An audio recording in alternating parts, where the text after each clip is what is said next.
Hello, hello. Can you hear me? Test one. Okay, I think we're good to go now. Hello, everyone. Welcome, welcome, welcome to Sew Jeaux Live episode 4. What? 4, and I'm early? Okay. Yeah. Woo! Yes, episode 4. I can't believe it. Okay. So, welcome to Sew Jeaux Live. It's my morning show live from my studio where we discuss sewing, business, and mo while sipping over a strong cup of Joe That's Jeaux as an ode to my mama and my roots as a Louisiana Creole.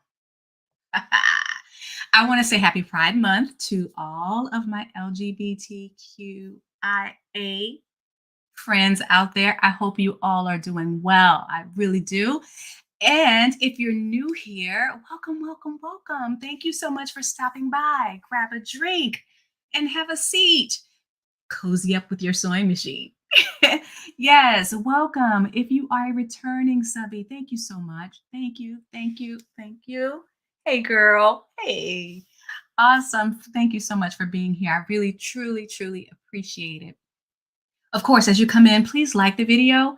It helps your girl with the algorithm, helps me get seen. I'm such a little channel trying to push my way through.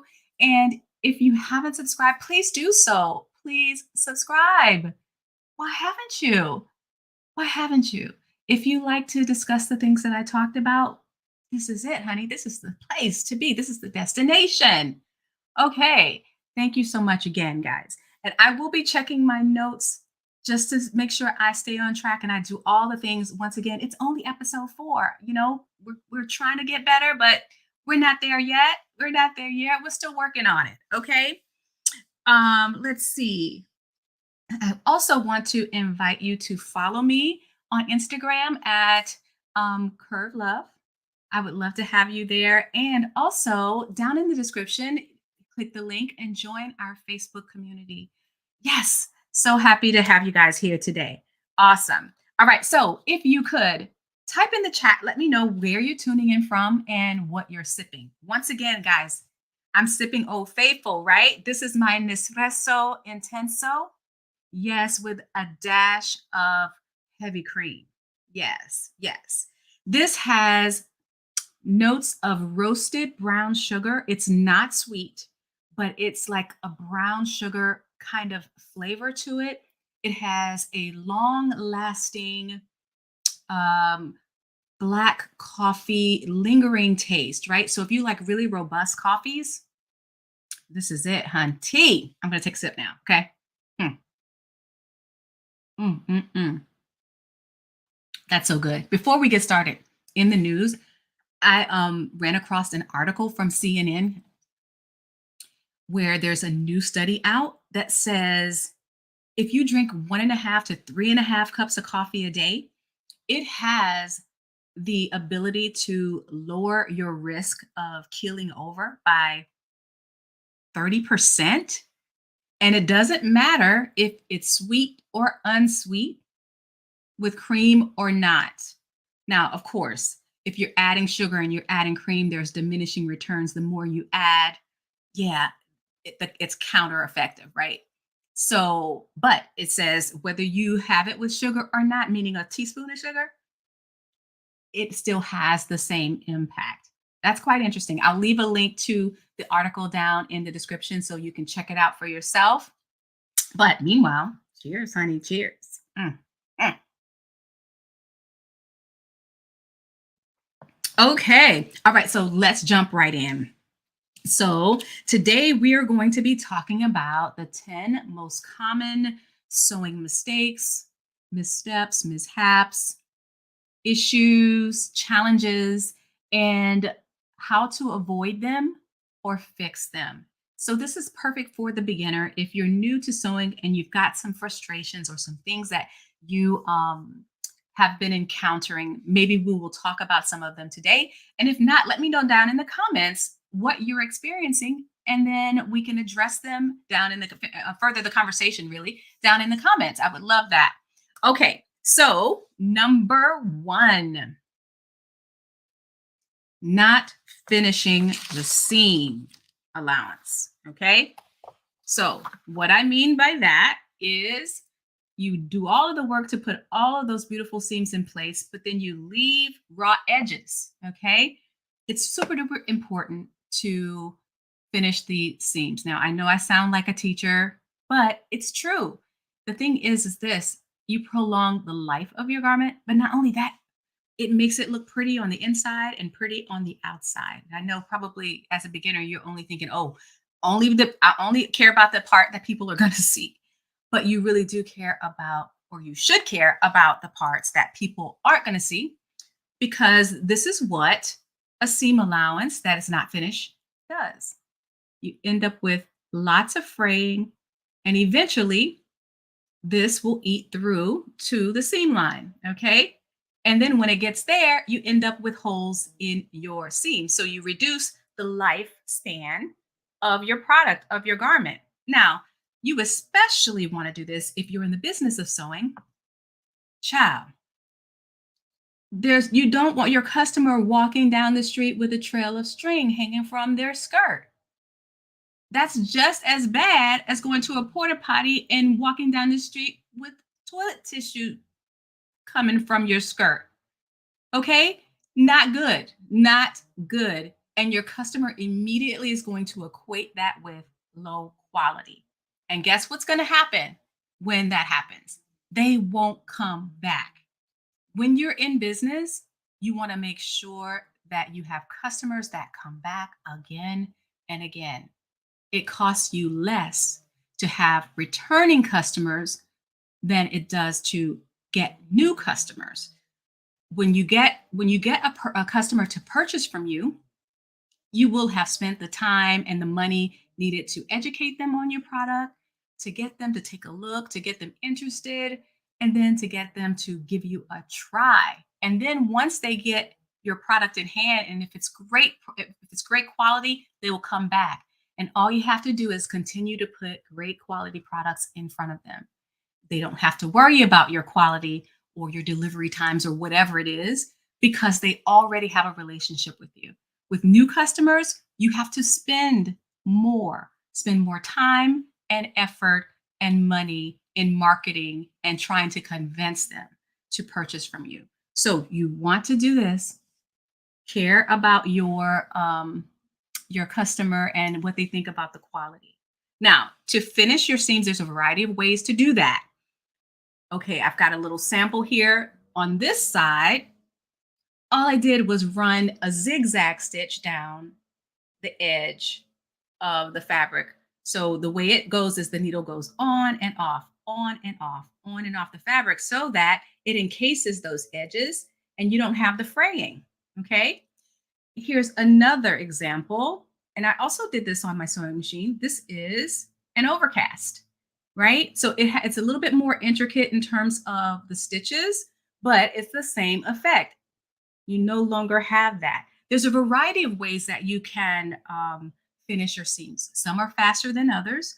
For beginners, I would recommend, this is the most popular, the zigzag. Okay. It's very easy to accomplish.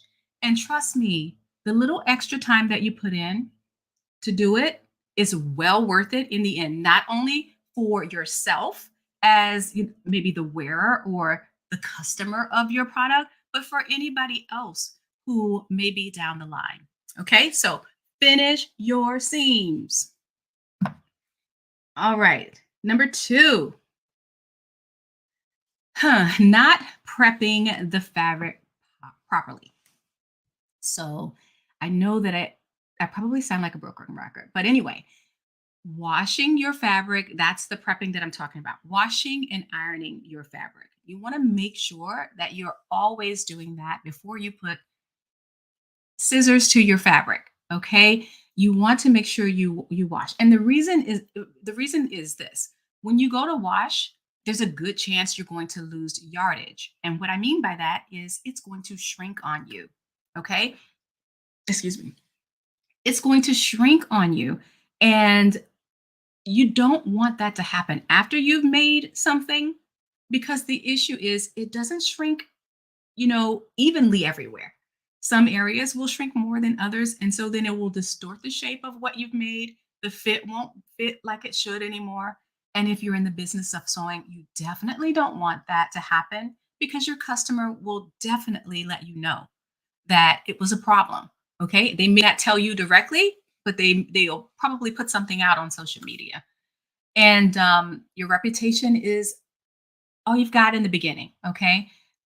So you want to make sure that you take that extra step to wash and iron. And the reason you want to iron is you want your fabric to be as smooth as it was as when you purchased it from the store.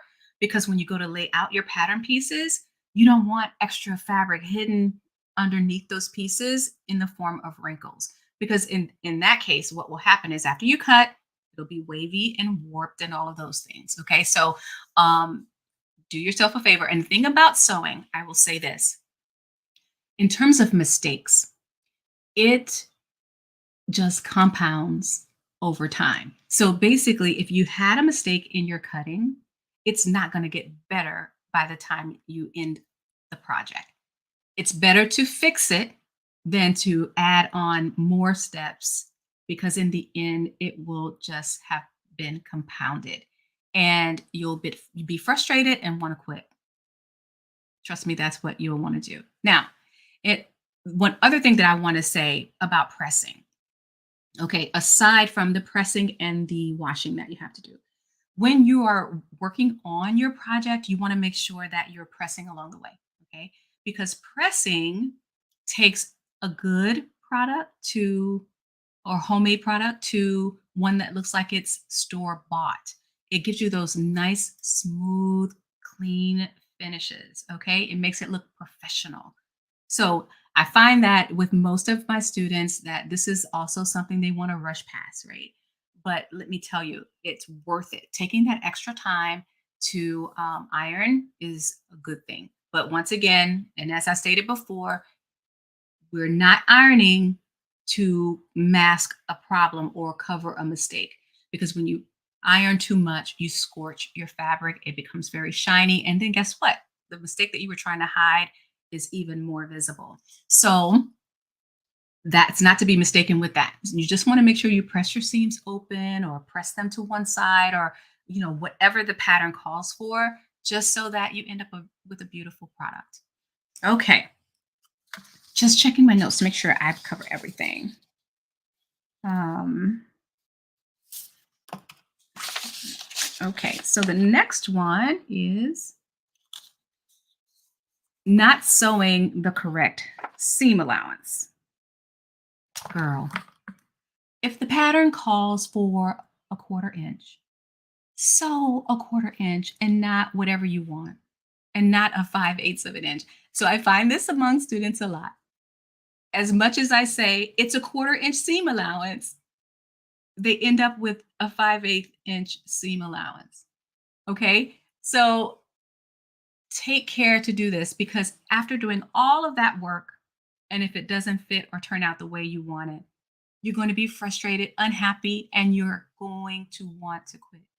Don't Now, in the case of, let's just say, maybe it's something that you're expecting to be too big, right? Don't just make the seam allowances bigger to try to achieve a better fit. What you want to do is employ good fitting techniques. Okay. There are rules when it comes to making alterations in different areas. Okay. And the reason I say that, you can't assume that if you make the seam allowance bigger, that it's just going to fit better and properly.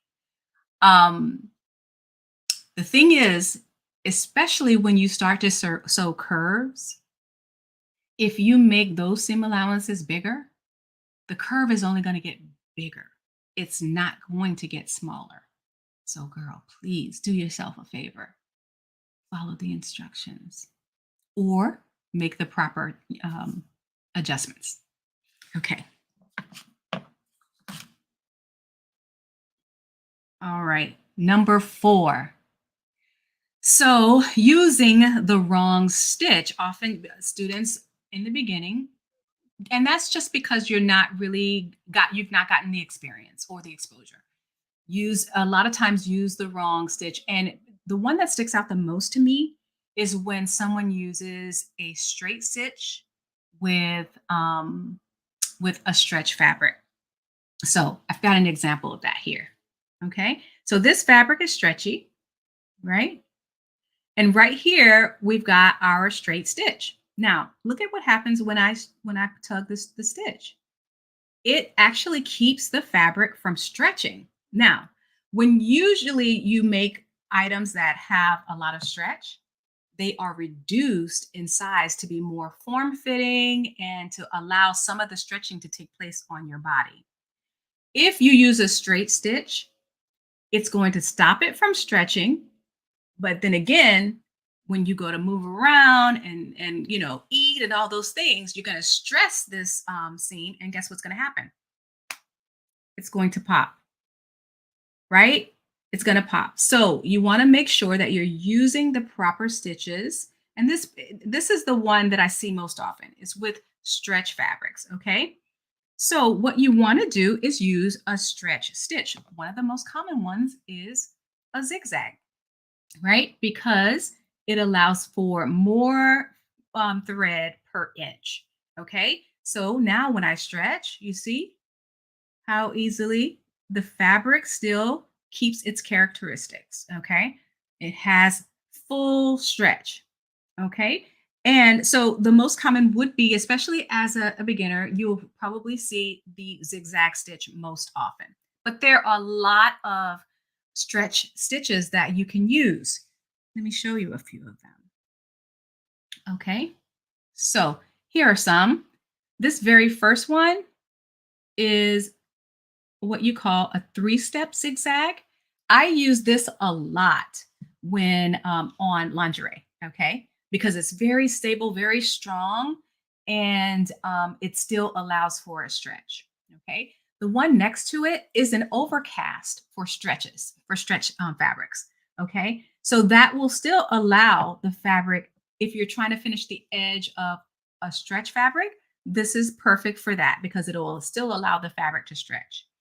Okay, and this one here is what we call a satin stitch. Okay, you would see this a lot with decorative stitching, but you'll also see this with buttonholes and things like this, combinations of these things. Okay, of these types of stitches for a buttonhole.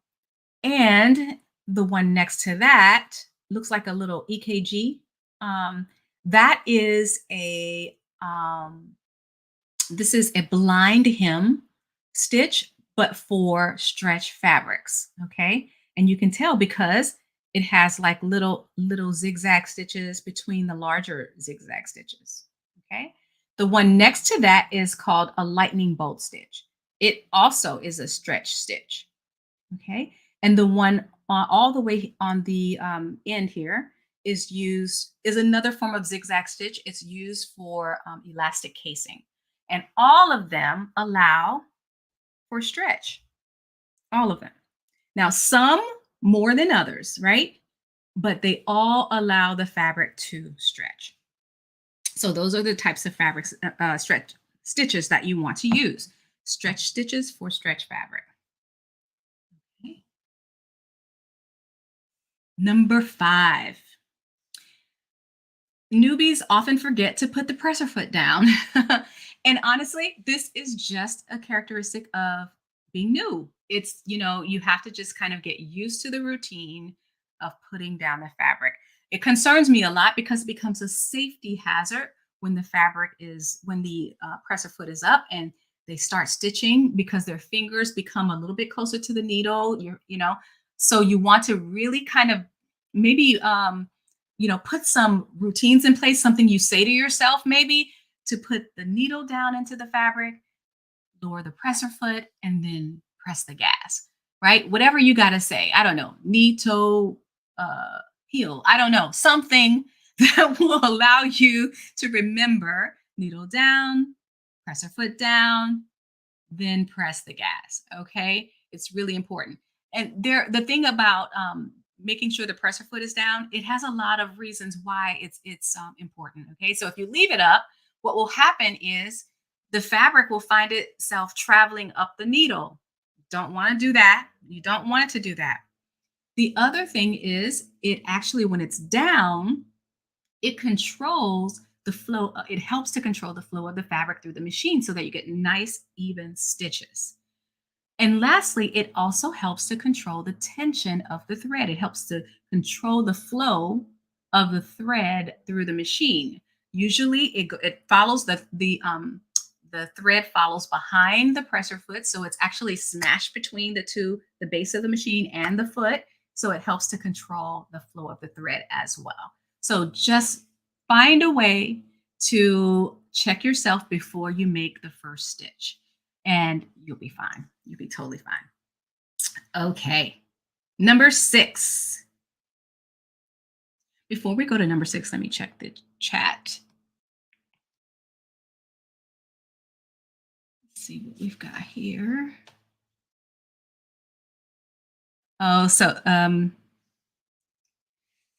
D-Dub says, I'm super excited about this. I'm new to sewing. Awesome. Welcome, D-Dub. Welcome, welcome, welcome. Well, I hope you're learning something today. I truly do. Welcome back. Welcome. Okay. Now to number 6, backstitching. So backstitching is something that I really have to hone in with new students because they often forget. Okay. And again, it's one of those practice things as well, right? And what a backstitch is, it's really like when you first start a stitch, it's taking those few first stitches. There's a button on your machine that has like a little curved arrow. You just press and hold that, and your machine will go backward for a few stitches. Then you release it and then continue on your journey. You do the same thing when you get to the end of the stitch. Now, what a backstitch does is lock the stitches in place, right? So that when you're standing in line at the ice cream shop, your clothes don't fall off of you. So when you're walking the dog, your clothes don't fall off of you, right? Because if you don't lock your stitches, they come apart.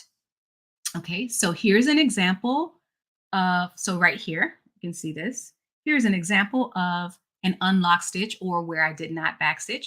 If I were to put any stress on this, see how easy it just comes apart. It just comes apart, okay?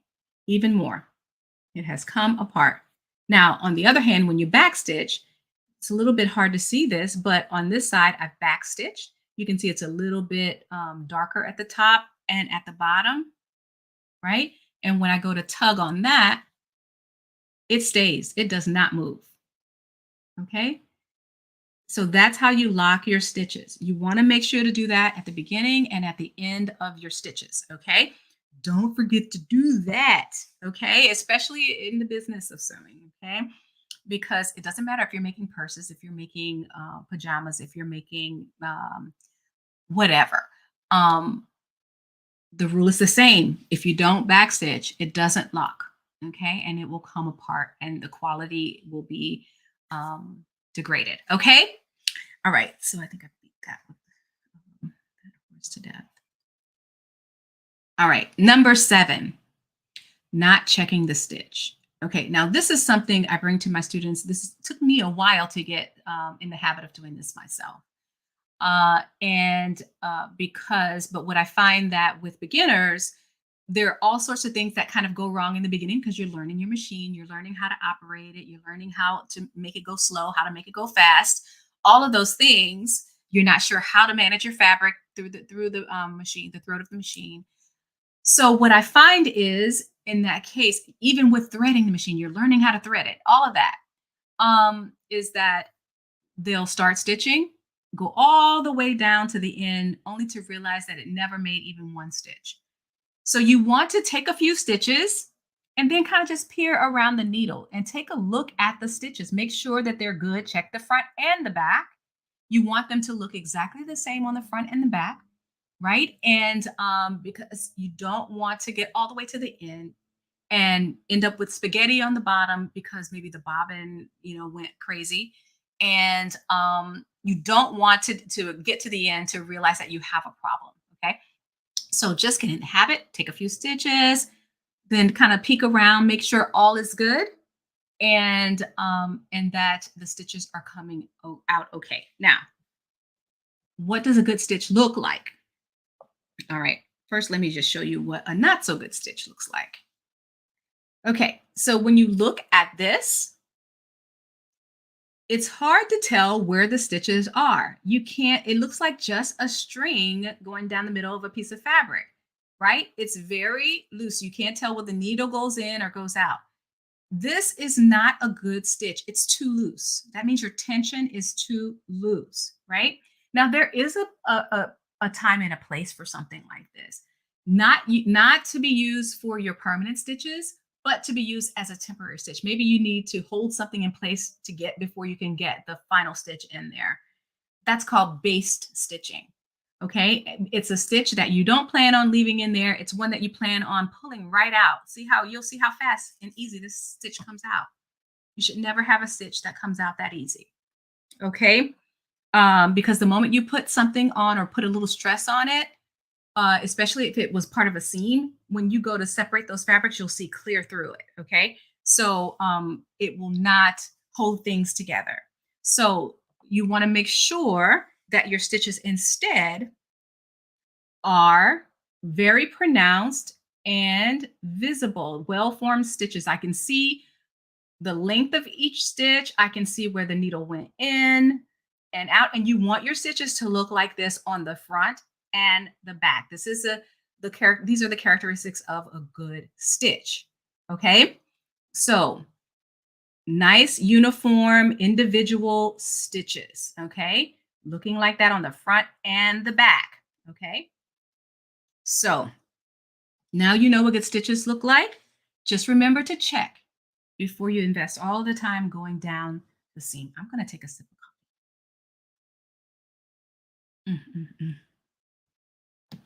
That's delicious. All right. The next one. Can't control the stitch speed. Now, this is a big one, and this is more common. I tend to have this with every new student. Okay. They have a little trouble. They've gotten the new machine. They've just learned how to thread it. And now it's time to make some stitches, and they have trouble controlling it, controlling the speed. The machine gets away from them.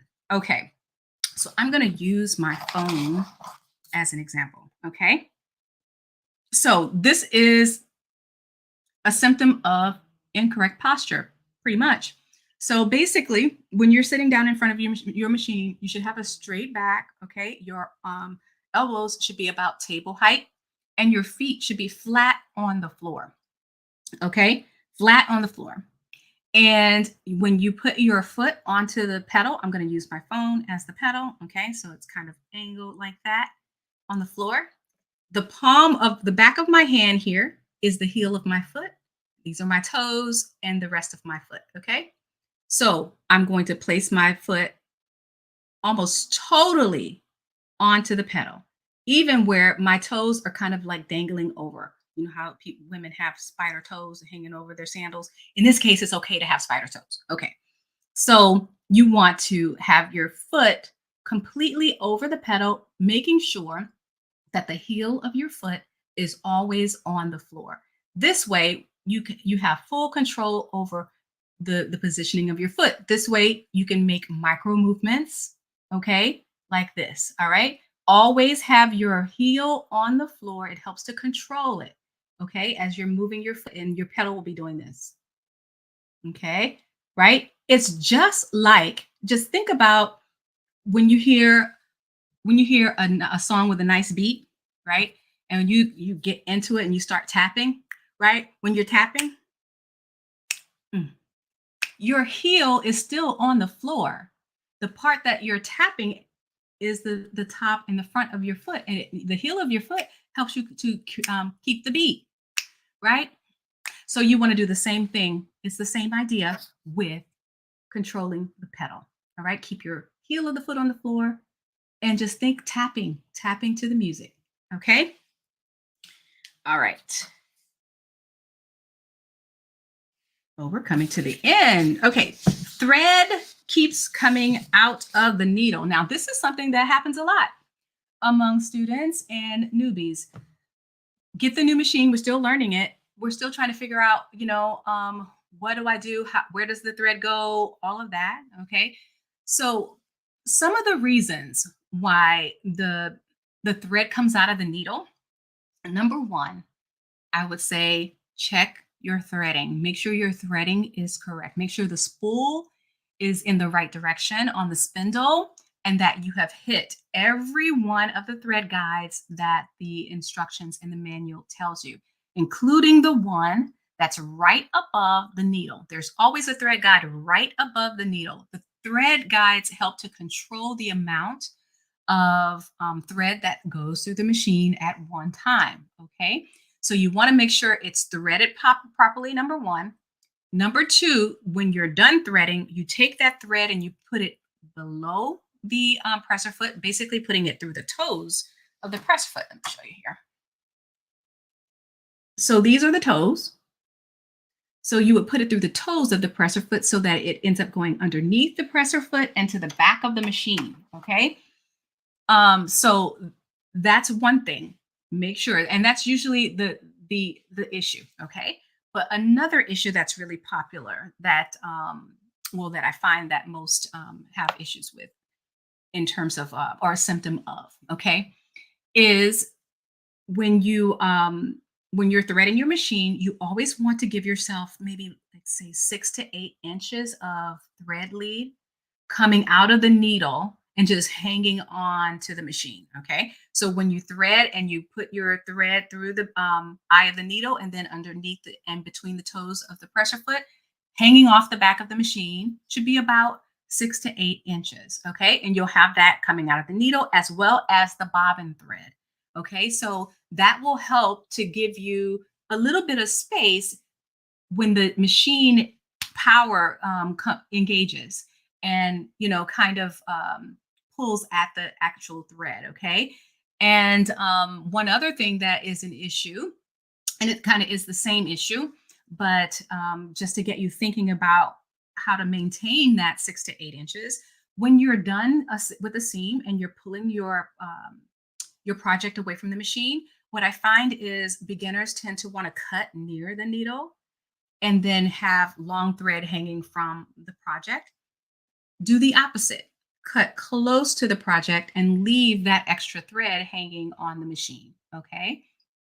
And also, when you're threading your machine, make sure your needle is at the highest position because it typically, when it pulls away or pulls out of the needle, it's because the needle is down, right?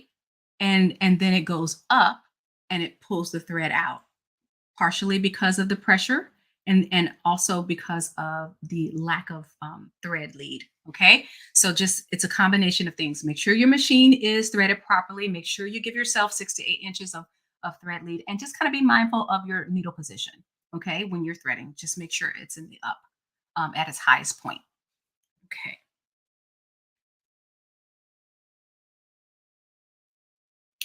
All right. And number 10. Okay. Many newbies face challenges because they are not using the proper tool. Okay. Now, it may be lost on a lot of people when we say you need good scissors to cut your fabric. You need fabric scissors. It is a special type. You want to make sure that you have those. And as much as I say, make sure you get fabric shears, someone turns up with these. Okay. These are not sharp enough, number one. Number two, they're not ergonomic for cutting fabric. Okay. Because you're cutting fabric on a flat surface like a table. You're always going to have an angle in there. It's going to raise your fabric and you're not going to get nicely cut pieces. And if you're cutting out a skirt or a shirt, you're going to get so frustrated and all you're going to think is just too hard. And this is the first step. Okay. So you want to make sure that you have the right tools. Once again, I'll show my favorite scissors, but nice ergonomic scissors. These are Kai. I love Kai. These things are super duper sharp. I love them so much. And then in another case, when it comes to, like, say, for instance, you make a mistake, you don't want to use these to take out the stitches, right? These things are so large when you're trying to get at a little thread between two layers of fabric. You're likely going to cut a hole in your project, okay? Instead, what you want is a couple of things that you can try. You want one of these guys, right? A seam ripper. You see how sharp that thing is? It can get between layers of fabric and cut like, ooh, butter, okay? The thing is with this, you have to really watch it because it can actually slice your fabric open. A lot of times these are used actually to open up buttonholes. like this, right? Can you see that? Use these to open up buttonholes like this. Okay. So they're super duper sharp, but they work really, really well. Okay. Another thing that I use for removing threads, these little nippers. They're very, very sharp here. I don't have to stick my fingers in the handles. I just use them like tweezers, right? So it's really important to use the right tool to make life easy. Okay. When I'm sewing a hem, I don't want to have to stop and remeasure every 2 seconds. I use a hem gauge, right? And what I do is if it's a 1 inch hem, I this guy has a little selector on there. I just dial in 1 inch and then I fold up that 1 inch and then I chase it with my iron and I just kind of it just becomes like this one motion kind of activity. Very easy to manage, doing a hem. I'm not measuring it every few seconds. Yeah. So you want to make sure that you are using the tool for the job because it's going to make life a lot easier. You're going to enjoy sewing a lot more. It'll be less of an uphill battle and more of just a moment of enjoyment, a moment to veg in some way, right? You're still paying attention to what you're doing, but you're going to veg out because you're going to be so focused on getting the seam correct, all these different things.